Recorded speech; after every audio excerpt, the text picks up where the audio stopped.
I look at the greatest people like Jesus and Moses. None of them said to God, they said to God, how can I help? When did they ever say, make my life better? They all said, how can I help? And I think the more we know, the more we understand, the more we realize that if you're given that ability, you should ask, how can I help? I feel what I'm doing is how I can help.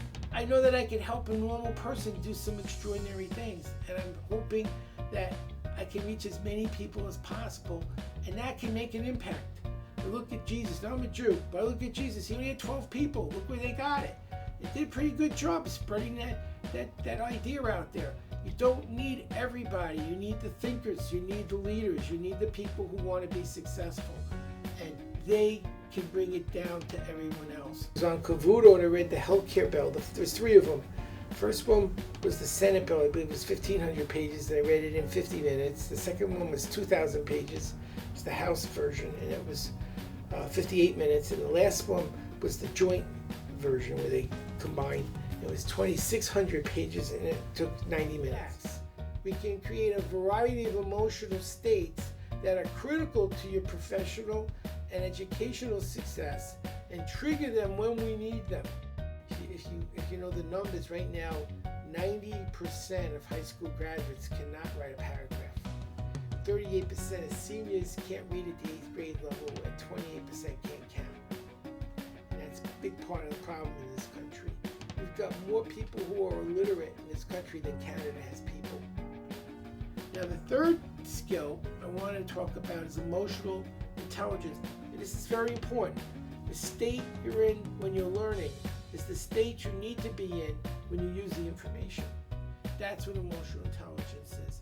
It's teaching you how to create a state of mind so when you're using the information that you learn, it's used successfully.